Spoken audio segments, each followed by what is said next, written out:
Hello and welcome to our second June Power Hour in 2023. Today we are talking about healing from and preventing burnout, and I am thrilled to introduce Beth Sperber Richie, who is our expert in residence and will be sharing her expertise and love and support with our group. So thank you so much, Beth, and welcome. Thank you so much. I'm gonna such a nice thing to join you today, and the love part, especially just looking in the chat at all of you nonprofit folks and folks in education and folks who are doing DEI work, and it's just such an honor to be with all of you and a privilege for me because you all are the reason that I do what I do. All of my work is focused on folks in the sectors that you just described, so it feels like a very nice match. So very happy to be here and to see you, Marissa. So workshop outline, half-hour quick introduction to the topic outline. We're going to talk a little bit about burnout and stress. We're going to talk about when you're burning out or when you might see that your colleagues are burning out. Practice just a little bit of relaxation because not a lot of time, but I'm going to encourage it because I always do. And to talk about how to develop an individualized self-care or resilience plan to prevent burnout. Burnout is the World Health Organization in, I think, 2013 was the first time that WHO actually recognized burnout as a syndrome that is in the workplace. This is the definition that they use. The three dimensions that they talk about in terms of energy depletion or exhaustion, mental distance from your job, maybe negativism or cynicism, and then just a reduced sense of being effective. Those three things may sound familiar. I don't know for how many of you that they are a current ongoing concern, and that's why you're here this evening. But it is something to watch for both for you and for the people around you. So just take a moment, you don't need to share, but just take a moment to think about, like, does that sound like me? Do I have some aspect of that or multiple aspects of that? Has that gone along with, for example, the last few years with the pandemic? Has that had an impact? Was that always true? Do I feel like I'm in a burnout field? All of those questions to just sort of think about whether or not this actually applies. So I'm not going to read all these to you, but here are some signs of burnout. Oh, goodness. My graphic designer person put in a slide that says it's natural to experience these symptoms as a teacher, because that is a workshop that I've done for a number of schools, but it's also natural to experience these symptoms as a person who manages other people and also as a person who is working in any of the sectors that you talked about, education, obviously, but also in the nonprofit world and any of the worlds in which we are trying to have an impact on other human beings or on the state of the world. Not terribly surprisingly, we all heard about this in the pandemic, but it's important to recognize when you're dealing with anything. We know that we have a crisis in the Black and Brown communities in terms of COVID and the disproportionate impact of COVID. The same is true with burnout. The same is true with any marginalized community when you're dealing with the impact of oppressions or multiple oppressions, obviously that also feeds burnout. So really important to recognize both for yourself and for the people around you, these signs in terms of what might be going on for you and also others, but also to recognize that when you know other people who are from marginalized communities, or if you are yourself from a marginalized community, that those oppressions actually do contribute to burnout. So obviously that means that we need to work harder to make change in our society writ large, but it also means that we need to understand burnout for ourselves so that we can continue to be dedicated to the work that we're doing. I work primarily with nonprofit organizations, and when I do this and talk about this work, I always say the goal is that we burn with passion for the work that we do, but we don't burn out from that passion. It's a bit of a double-edged sword. When you really care about the work that you're doing, when you really want to have an impact, there's always something else you could be doing to make the world a better place. It makes it very hard to stop and step back when you start to notice those signs of burnout. I always like to include a slide on some of the risk factors of burnout at the organizational level. I think it's really important to recognize much of the work that I've seen done on burnout tends to look at people as individuals. And before I spend any time talking about how you as an individual can make changes in your life, I want to have everybody think about the different layers that have an impact on burnout. So yeah, there's individual level things for sure. There's also team level things, there's organizational level things, and then there are societal level things. So when we think about, as I said before, the impact of, for example, racism, or the impact of COVID, or other things that are on the more global environmental level, we can sort of imagine how those have an impact on us as individuals, but we also need to work on those environmental factors to make changes there. The same is true at the organizational level or the team level, if it's a big enough organization to be broken up into departments or teams. So when you're working within an organization, here are some examples of risk factors for burnout. The impact is on the individual, but the responsibility, I would say, is on the organization. Like when you're managing other people, when you are starting your own organization or working in an organization where you see some of these issues, they all contribute to the risk factors of burnout. If there's not a lot of support for employees, or if the working hours are inflexible, or if the workload is particularly heavy, the tasks are unclear, or they don't have adequate health insurance, or other things to allow people to get their needs met. So just always want to put this in here, because I think otherwise I am always concerned about people hearing about burnout and learning about burnout and thinking, oh, this is my problem, I need to work on this. This is another thing I need to add to my already overburdened plate, because it's my fault that I'm burnt out. And I always want to say, no, what's your micro environment, your macro environment, your environmental social context, because it's not just you. So when all else fails, take a breather. I'm going to encourage you all to actually take a breather. Once I have gotten people looking at the signs of burnout and making you think about, like, oh my gosh, is this actually me? And I don't know, my heart rate goes up, my agitation increases when I think about these issues, and I don't want the same to be true for you. So when all else fails, take a breather, including right now. Really important to take a listen to whether or not your breathing happens up here in your chest, or whether it happens down below your belly button. When I say take a breather, I'm encouraging you to take long, slow, deep breaths into your diaphragm, which is down, think of filling the space below your belly button. So the next time you find yourself feeling a little bit agitated, feeling a little bit stressed, when you are, in a situation where you need to calm yourself, I would say to increase your connection to your parasympathetic nervous system. Your sympathetic nervous system, just a quick review, sympathetic nervous system is the fight, flight, or freeze response. That's the thing that gets you moving and ready to fight. That increases your adrenaline, it increases your cortisol, it allows you to run away from a threat, just as one example. That's the flight piece. Your parasympathetic nervous system is the part of your nervous system that calms all that down.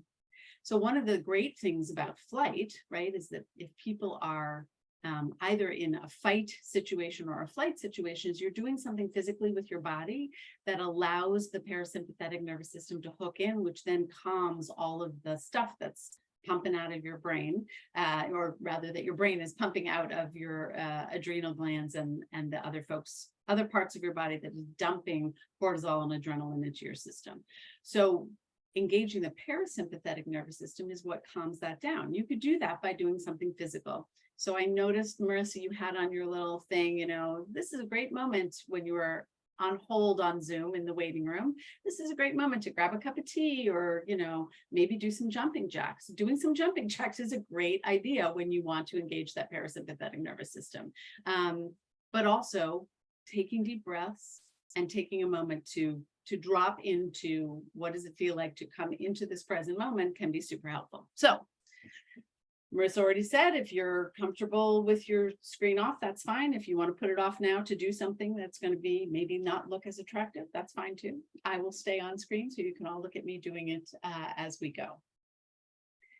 The idea and the goal is to get your breath, as I said, into the space below your belly button. And you want your inhalations to be just a little shorter than your exhalations.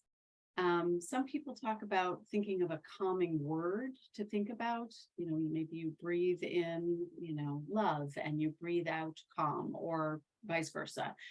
Pick word or words that work for you, or just focus on the breath. What I like to remind people is that our breath goes down the center of us, which is how I think of it as a centering moment. So I'm going to encourage you to close your eyes if you feel comfortable. You can leave them open if you want. Maybe don't look at the screen, look at something a little bit below eye level to just kind of get you into a different focus.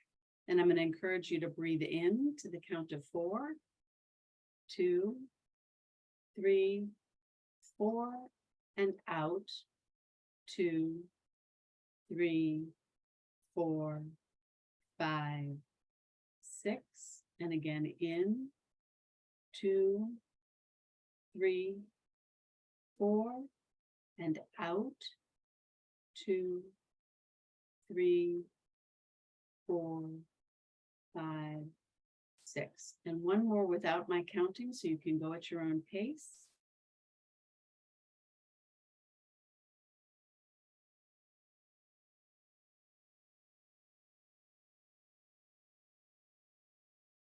If you want to keep those breaths going, as I'm going to just say one more thing about the breathing. When we are in a place where we are centered, where we are focused on our breath, it also allows us in a moment at work, let's say, or with family members or friends where we might be a little agitated. The focusing in on our breath also allows us to respond to what's happening in front of us rather than react. Super helpful in the work world, super helpful in terms of getting yourself back in touch with what it means to be in the present moment, which can be super helpful when we are stressed. I'm going to teach you one more. That's just a very simple breathing in and out. As I said, exhalations longer than inhalations. The other one that I'm going to share with you is the one where you might feel less comfortable doing it on camera. I'm going to do it on camera anyway, because I figured, you know, why not? For those of you who may do yoga, you may recognize this lion's breath, which is a great quick exhalation. And I like to encourage people to tighten up their shoulders and take it like a deep breath in, and then let it out in a lion's breath. So, you know, not my best look, but I'm okay with it. We'll do it again, and a breath in, and then out. Let it all go. And one more, and then out. So the lion's breath does two things. One is it's increasing your volume of exhalation. The other is that it's actually a cooling technique, that it gets hot air out, which allows your body to cool a little bit. You can do that more than 3 times, but shoulders and lion's breath, I usually encourage people to do just really quickly. It's something you can do between meetings while you're switching. For those of you who are virtual, between one Zoom and the next. For those of you who are in person, maybe go in the bathroom and do it. Whatever it is that works for you, but the goal is to just take something quick to focus your attention and your focus your mind on your breathing. The other one I would encourage you to do for a minimum of 5 minutes. We just did 2 or 3 really deep breaths, but if you could do it for 5 minutes, I think you will find it can be very helpful in terms of relaxation.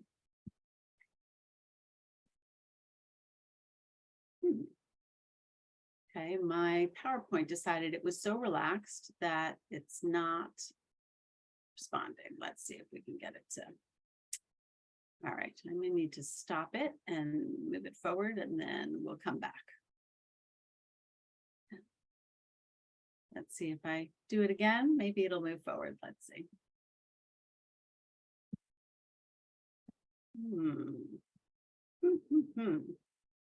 All right, folks, sorry. Don't know what is happening here. Okay. Got it to function again. All right. So now that we've responded to our bodies, somebody just give me a thumbs up whether you can see it again. Fantastic. Thank you so much. Okay, so I throw this in because I find that particularly people who work in the nonprofit sector, but it's really true in any sector, people often feel like I can't take a break because I've got too much to do. Folks in the nonprofit sector often feel like they can't take a break because the problems of the world don't take a break. So whatever it is that you're working on that is an important thing, it's your mission, your passion, it's not going to take a break. I worked with a climate change group, and they were like, well, how am I supposed to take a break? The climate is clearly devolving as we speak. And people who are working in DEI work, that work does not sleep. So how can I sleep, right? People who are doing any of the various things. I work with a lot of nonprofits, in particular that work with trauma survivors. My clinical experience is working with trauma survivors, and obviously trauma and abuse don't take a break.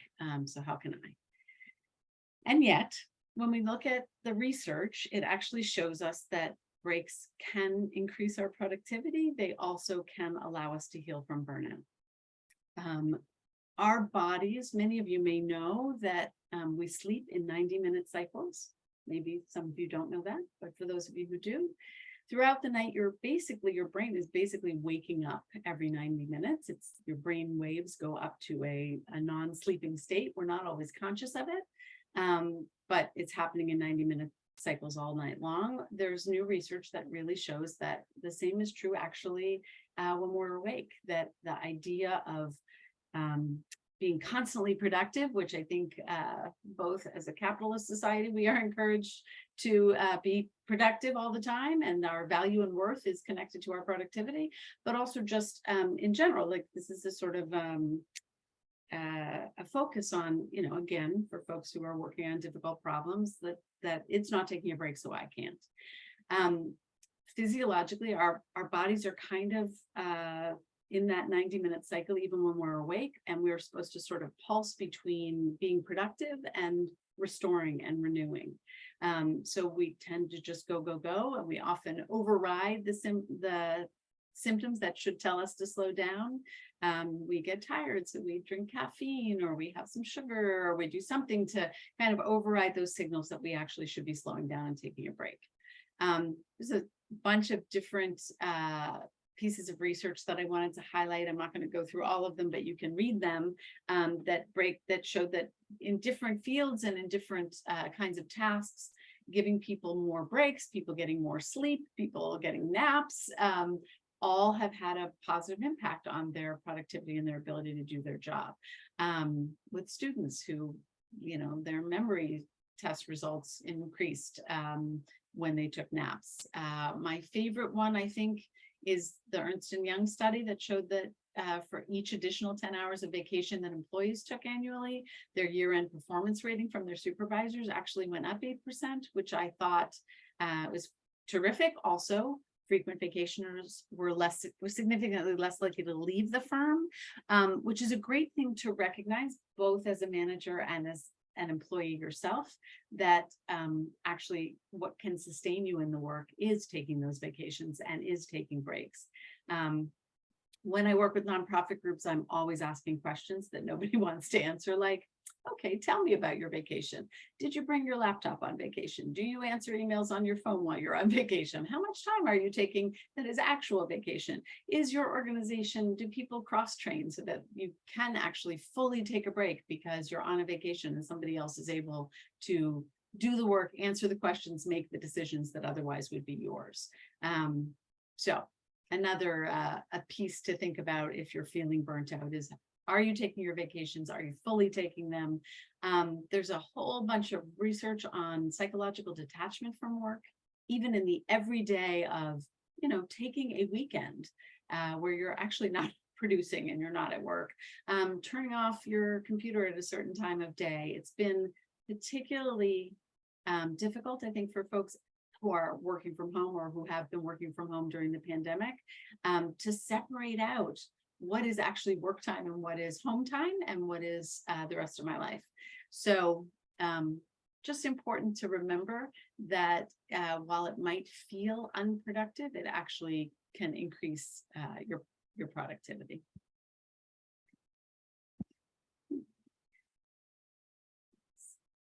So I always love to include this quotation from Audre Lorde, that caring for myself is not self-indulgence, it's self-preservation, and that is an act of political warfare. We have a system that, certainly for a Black queer woman like Audre Lorde, not a system that was holding her up and asking her to take care of herself.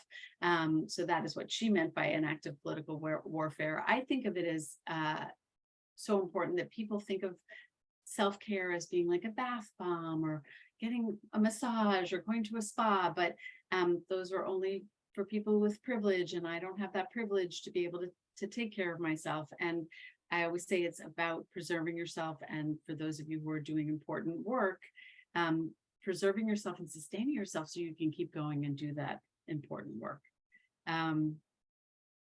Self-care to me is any activity we do deliberately in order to take care of ourselves mentally, emotionally, physically, spiritually. It's sort of what people talk about in terms of filling your cup. The breaks that we talked about, like doing those quick breathing breaks, or coming up with different ways to take breaks every 90 minutes, that's sort of short-term work. The long-term is actually self-care, and it's actually looking after yourself year in, year out, to make sure that you're able to continue to do the work that you do. So we are not going to have time for you all to go through the whole way that I do this individualized self-care piece. I will have my email is on the last slide, and I'll put it in the chat at one point while we're chatting after this for the Q&A section. And I'd be happy to send you the whole sort of, how do you do this? And what do you want to look at this? But just so you get a sense of how I encourage people to do this. The first is to recognize I'm feeling burnt out, right? So you come to a presentation like this. Okay, yes, I do. I see myself in the signs and symptoms. I see myself in the WHO definition. Yes. Okay. I'm recognizing it in me, or I'm recognizing in somebody that I work with or I care about. I then have people look at what are their unhealthy habits in those 6 areas, to look at yourself in all of the different parts of who you are and what are you doing that's not healthy for you, and then to get in touch with your strengths. So each of you could take just 30 seconds to remember a time when you overcame a challenge. I'm going to ask you to not go to your deepest trauma or to something that is going to be emotionally activating, but rather just maybe a work challenge, maybe a challenge with a family member or friend that you came through, was challenging, but not the kind of thing that took the rug out from under you completely. So just think about that moment when you overcame that challenge.